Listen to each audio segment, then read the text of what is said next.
Hello everyone. This lecture is about the central tendency of a sample or a population and the measures of them. Datasets are usually either a sample or a population. Our target is ultimately to use a numerical descriptive measure to make inferences. Most methods measure one or two data characteristics. Central tendency.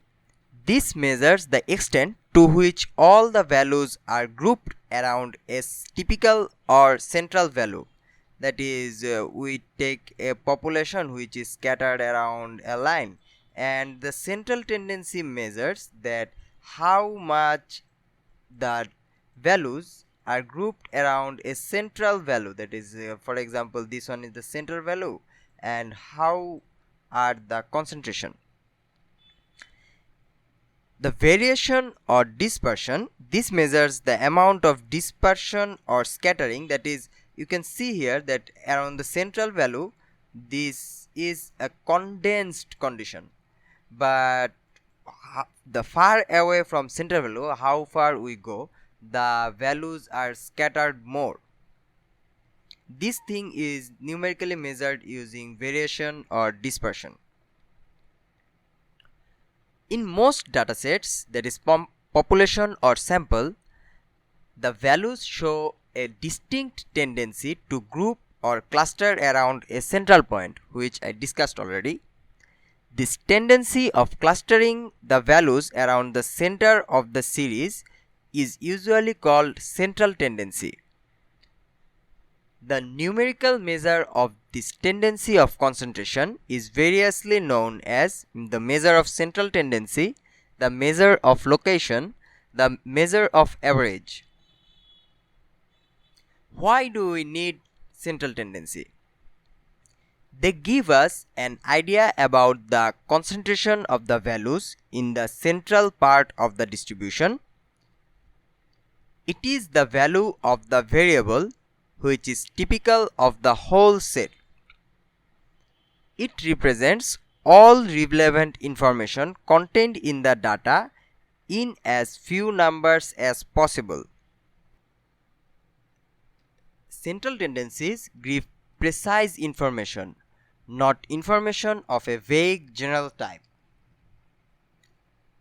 So, how do we know that this measure of central tendency is a good one?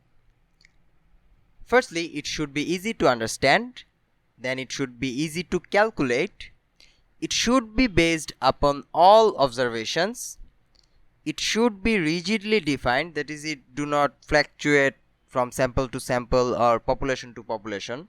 The value may fluctuate, but the definition should not. It should be unduly affected by extreme values, that is, we know that the values are mainly clustered around the center, so it should be affected less by the extreme values. Also, it should be suitable for further algebraic treatment, that is, we can actually do calculations on that central tendency later on. It should be less affected by sampling fluctuation, that is, when we fluctuate in sampling, it should not affect the central tendency much, that is the measure of central tendency much. So what are the common measures of central tendency that we use? Firstly, arithmetic mean, then we use median and mode. After that we use geometric mean, harmonic mean and weighted mean, and you will know all of this gradually. Let us know about arithmetic mean. Arithmetic mean can be obtained from a series of observations by adding the values of the observations and then dividing the sum by the number of observations. Arithmetic mean for sample observation is denoted by x bar. This is written this is pronounced as x bar because there is a bar over the x, and the population mean is denoted by mu. It is written in as this mu. It is a Greek letter and in English it is pronounced mu, and this is the symbol for population mean. If there are n values from x1 to xn for a variable x, then the arithmetic mean denoted by x bar is defined as x bar is equal to sum of x1 to xn divided by n. So let us apply this formula to an example. Banglatel is studying the number of minutes used by clients in a particular cell phone rate plan. A random sample of 12 clients showed the following number of minutes used last month, that is 90, 77 and so on. So what is the mean number of minutes used? Here we have to find the arithmetic mean, and you can see this is the solution. We just input the numbers in the formula, that is from x1 to xn there are 12 values. We just add the 12 values and finally divide it by 12, and you should check it yourself if the sum and the division is correct or not. Thus the arithmetic mean number of minutes used last month by the sample of cell phone users is 97.5 minutes.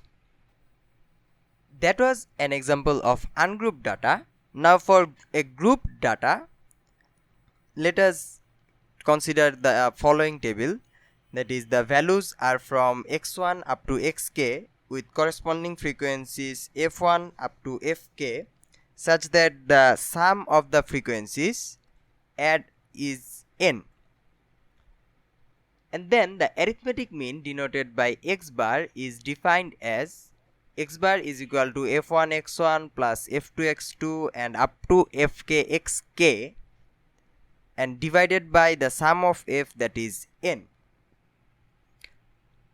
So let us see an example of group data. The frequency distribution is given as this. The class intervals from 0 to 50 are 10 each, that is the class gaps are 10, and the frequency for each interval is given in the right hand side of this table. So you can see we can solve this by mid values and just finding the fk xk, that is fixi things. For the first class, that is 0 to 10, the frequency was 10 and the mid value is 5. Remember, mid value is not half of frequency, mid value is the midpoint of this class interval, and here the mid value is 15. So here the mid value will be 25 and here it will be 35, and after multiplication you should be able to fill up these boxes, that is 20 into 15. Okay, let me do one for you, it is 300 and so on. Finally you have to find out the sum. I am not doing this, and the arithmetic mean will be the sum divided by 100. So you should try it yourself. So what are the times that we should not use arithmetic mean? In highly skewed distributions. What are skewed distributions? Skewed distributions are the distributions, that is the data set where most of the data are actually concentrated to a side, that is they do not maintain the central thing.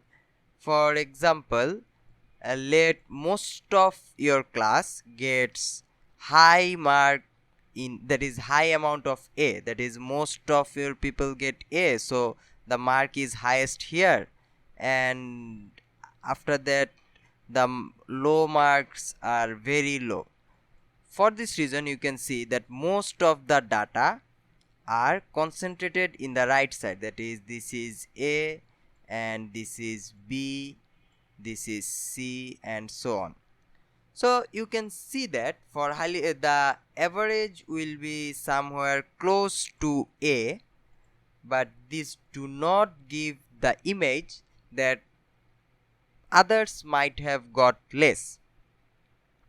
Also, when the distribution is unevenly spread, the concentration being small or large at irregular points, we should not use arithmetic mean. When an average rate of growth or change over a period of time is required, we should not use arithmetic mean, because arithmetic mean just gives the average of the total time. But for periodic means, this the average rate of growth or something like that, this arithmetic mean is not suitable.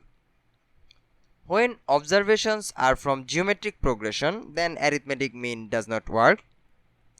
When we average rates, that is speed, fluctuation, etc., we should not use arithmetic mean.